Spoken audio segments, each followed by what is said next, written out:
The answer trap. Most people believe intelligence is measured by answers. In school, answers are rewarded. In meetings, answers create authority. In conversations, answers signal confidence. The person with the answer appears knowledgeable. The person asking questions often appears uncertain. Yet, some of the smartest people in history shared an unusual habit. They asked more questions than they answered, because they understood something most people miss. An answer can end a conversation. A question can open an entirely new way of thinking.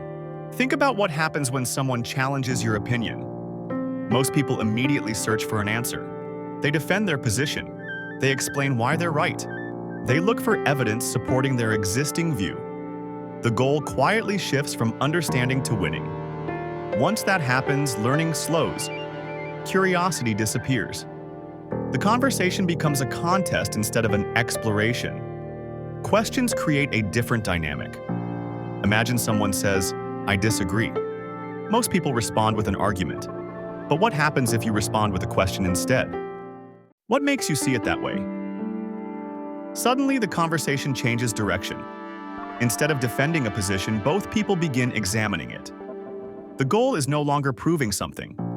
The goal becomes discovering something. This is why questions are often more powerful than answers. Answers create certainty. Questions create awareness. Answers close possibilities. Questions reveal possibilities that were invisible before. The problem is that certainty feels better. It feels stronger. It feels safer. That's why people rush toward answers even when the answers are incomplete. The hidden danger is that answers can become intellectual shortcuts. Once we think we have an explanation, we stop looking for alternatives. Once we think we understand a problem, we stop investigating it. The answer becomes a filter. New information is judged against it. Contradictory evidence is ignored. Over time, the answer itself becomes the obstacle.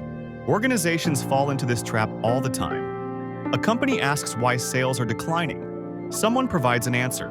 Everyone accepts it. Resources are allocated. Plans are made. Months later, the problem remains because the answer was never the problem's true cause. The organization became attached to a conclusion before fully understanding the question. What looked like decisiveness was actually premature certainty. The most adaptable people think differently. They don't rush toward answers. They spend more time with questions. They understand that the quality of a solution is often determined by the quality of the question that came before it. Instead of asking, "How do we fix this?" they may ask, "Are we solving the right problem?" Instead of asking, "Who's responsible?" they may ask, "What are we missing?" This doesn't mean answers are unimportant. Every decision eventually requires one. Every action eventually requires commitment. The danger is not answering. The danger is becoming attached to answers too quickly. Questions keep us flexible. Questions keep us curious. Questions keep us paying attention to reality instead of assumptions. They create space for better thinking. Notice how many conflicts begin with competing answers. Politics, business, relationships. People arrive with conclusions already formed. They defend positions rather than explore them. Yet many disagreements begin to soften when someone asks a genuine question. Not a rhetorical question, not a trap. A real question designed to understand rather than persuade. The smartest person in a conversation is not always the person with the fastest answer. Sometimes it's the person asking the question nobody else considered.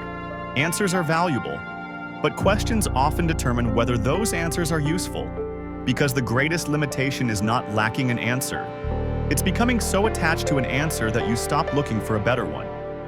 That's the answer trap.